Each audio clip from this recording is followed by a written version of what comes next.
הוא צריך הגנה. אני מבינה שהוא צריך הגנה. אבל אני רוצה שהוא יהיה במקום שיכבד אותו. מקום שייתן לו כבוד, מקום שיהיה לו... שוואלה, הוא יהיה שמח פעם אחת. כאילו הילד הזה איבד שמחה. שיהיה שמח, שיהנה, שישמח, שיהיה לו משלו משהו.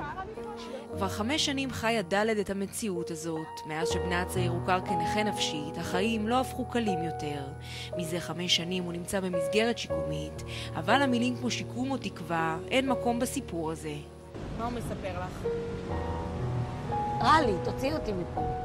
אני לא יכול להיות פה. אני לא יכול להיות פה, הם אומרים אותי.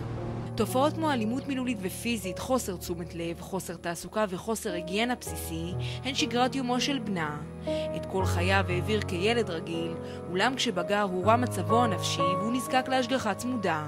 אז מצא משפחתו את המסגרת השיקומית בקהילה, אולם נדמה שמה שהיה אמור להיות סביבה תומכת ומטפלת הפך לסיוט של ממש. הבן שלי צריך להיות בבית חולים כל החיים שלו, כי אין למדינה מה להציע. היום הוא ברמה של תפקוד של פיגור. התרופות, כמויות, שיתקעו אותו, גמרו אותו.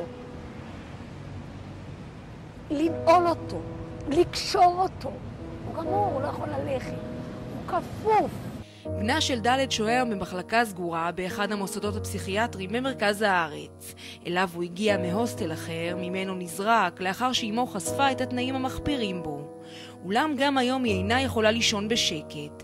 את בנה היא מורשת לפגוש רק בגינת המוסד, חלילה לא לראות היכן הוא מתגורר ועם איזו מציאות הוא מתמודד. אני אומרת לאחות, תגידי לי, מה קורה פה? היא אומרת לי, כלום, הוא נכנס עכשיו. אמרתי לה, סליחה, אני נכנסת לראות איפה הוא יושן. את לא נכנסת, כן, נכנסת, דחפתי את הדלת, בהרבה כוח. אני רוצה לראות מה, תראה לי את הדלת. איפה אתה נכנס ואתה לא יכול לצאת? היא מראה לי. הוא מראה לי את הדלת, אין ידיעות. אני רואה את הזוועה שבפנים, שקיבלתי חום, ממה שקורה בכלל בפנים. חינוך מהרוח על הקירות. הזוועות שנחשפות לעיניה הן רק קצה הקרחון. בישראל פועלים כ14 מוסדות אשפוז, רובם פרטיים. בשנות ה-80 מספר מיטות אשפוז בריאות הנפש בישראל נמצא בירידה, במטרה לעודד שילוב החולים בקהילה. כך שבעוד שבשנת 1988 מדובר על למעלה מ7,000 מיטות, בשנת 2008 יש 3,451 מיטות בלבד. דוחות של ארגון בזכות מדווחים על הזנחה קשה מתמשכת כמעט בכל המוסדות הללו.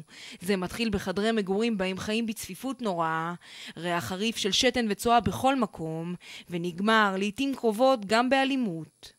אם מישהו לא ממושמע פעם אחת לבקשה, זה אקט של אלימות, דחיפות, סתירות, ברמה כזאת.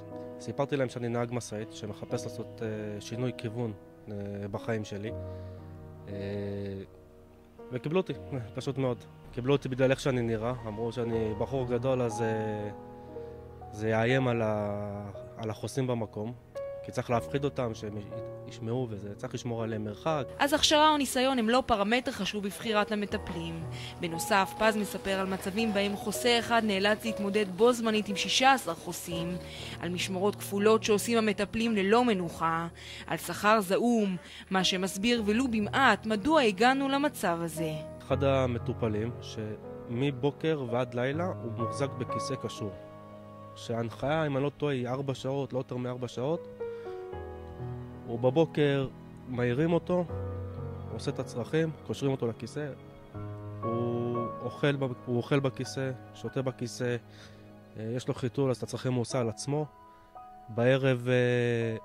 בערב לוקחים אותו חזרה, שוטפים אותו עם צינור במקלחת, זורקים אותו לחדר מבודד שהוא לבד שלו, סגור בידית, עד לבוקר למחרת. במהלך כל ה-11 ימים שהייתי שם, הוא היה קשור שם לכיסא הזה. נדמה שהכוחות הנפשיים הם מצרך נדיר למי שמבלה את חייו במקומות הללו. ד' מבקשת מהמדינה היום מסגרת הולמת לשקם בבנה את שברי האדם שעוד נותרו בו, על העתיד שלו היא מסרבת לדבר. נכון לעכשיו היא רק חושבת על החופשה הבאה שלו, שיבוא הביתה, שם היא מבטיחה, תעשה הכל כדי לתת לו סיבה להמשיך.